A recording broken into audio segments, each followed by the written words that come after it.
Will, good evening. Evening, Nigel. I mean, what the hell is Michael Gove doing walking alone through the streets of Westminster? I mean, he's almost asking for it, isn't he, really?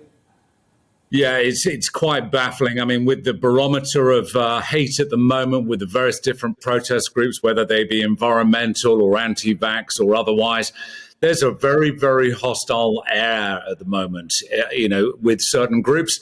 And someone as prominent and recognizable as Michael Gove, wandering around in Westminster, where there's always, you know this, Nigel, there's always some group that's protesting around there. He's easy pickings without any kind of security. Yeah, I mean, absolutely mad. Well, what about my idea? You know, as I say, we can't have hundreds of police out there looking after our MPs when they're going about their business. What about my idea of ex-servicemen and women, many of whom have not fitted back in fully, properly to society since they served in Afghanistan and Iraq? Surely we could train these people relatively quickly and make our MPs one whole lot safer. Well, the security industry already, Nigel, is very, very large. There are a lot of operators.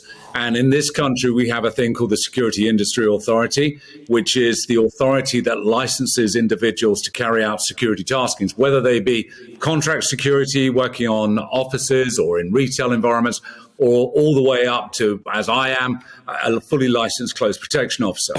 The question is that, yes, there are plenty of guys out there who could be trained, but they would have to go through that licensing process, which has background checks, ensures that people don't come to it with criminal records, so that the people that they're looking after can be looked after appropriately.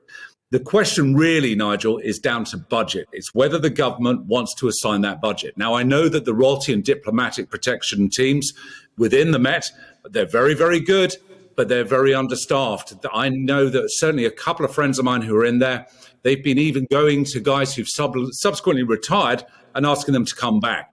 But you can't have people of prominence like Michael Gove, who once was in the cabinet, wandering around and being an easy target. And as I've always said to you, Nigel, it's the path of least resistance that any criminal or terrorist is looking for. Yeah, no, well, look, all I can say is the sooner we get on with this, the better. Otherwise, our MPs will not be meeting us at surgeries, will not be walking down our high streets on Saturday mornings. And probably a lot of people will say, do you know what? I'm not going into politics. Will Geddes, thank you very much indeed.